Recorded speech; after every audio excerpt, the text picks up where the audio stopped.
Um, so today I will tell you a story foretold by our ancestors years ago, but its events yet to be written, unseen by the eyes of our predecessors. The Eagle and the Condor prophecy originated in the Americas as a legend from indigenous cultures such as the Shipibo of the Peruvian Amazon, the Quechua Shamans from the Andes, the Schwar from Ecuador, the Hopi of New Mexico, among others. For the last 500 years, the Qero nations of Peru have awaited for this prophecy to come to life. The elders of these communities long remembered that a prophecy foretold when the eagle of the north and the condor of the south would fly together in union and the earth would awaken. We believe the prophecy to have said, back in the midst of history, human societies took two routes. The eagle people flew the path of the mind, of science, technology, and industry. The condor people flew the path of the heart, of passion, intuition, and spiritual connection with nature. In the Quechua language, the prophecy stated in the fourth Pachacuti, meaning a 500-year interval beginning in about 1500 AD of our calendar, the eagle would cross the condor into the point of near extinction. We witnessed this cycle in the beginning of colonialism, when European countries came to the south in search of gold, pillaging the indigenous people and claiming their land as their own.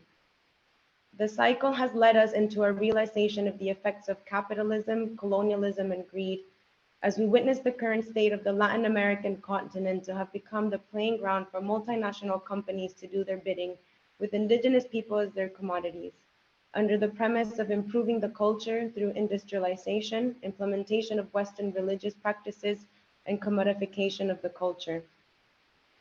Most recently, Peru witnessed its most current upheaval in December of last year as a protest against political instability and injustice in, in the country. Pedro Castillo, Peru's most recent indigenous president, was impeached, accused of crimes of rebellion. In turn, Dina Boluarte was sworn in as president, whose decisions allowed the National Guard to open fire heartlessly to those that protested against the undemocratic ruling of the nation.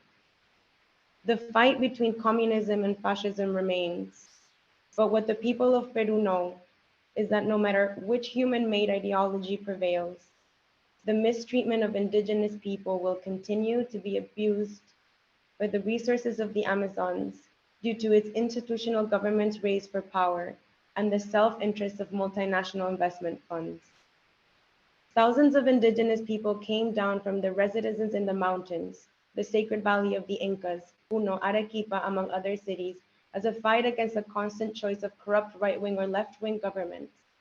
Since the regime of Fujimori starting in 1990, human rights violations have been instituted throughout the country with little to no regard to the lives of indigenous people, with actions that went as far as forcibly sterilizing indigenous women, taking their children for trade, and using them as mining slaves under the premise of giving them respectable jobs. This brought about the reinstated realization of the importance of Latin America and the Amazon that has its survival to the planet and the preservation of our raw materials.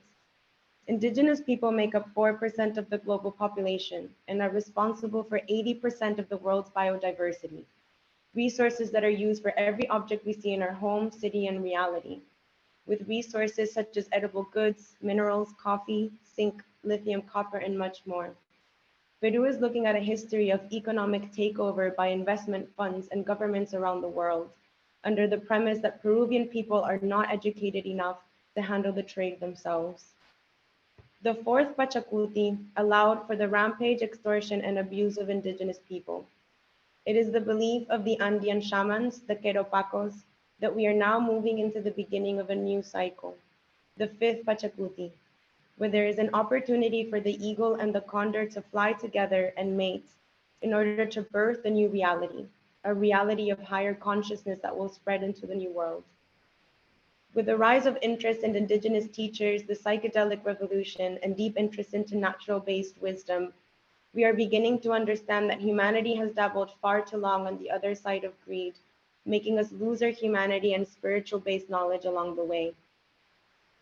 In January 2020, various indigenous tribes gathered in a small village of Piacaru in the Xingu Basu of the Amazons, where they created the Piacaru Manifesto, a manifesto that's purpose works as a resistance to the worldwide governmental forces requesting to be left alone, as they are not taking forewarning of the potential consequences of the Anthropocene era. Consequences we can now physically see have completely morphed our planet.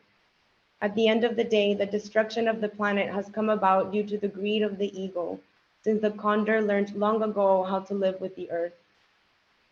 We are witnessing a cosmic singularity, a point in our shared timelines where we can choose to do something different based on the knowledge and technology we have gained from the past. It is a moment where opposing forces meet face to face, witnessing the truth that going into either ends of the spectrum will give us the same results.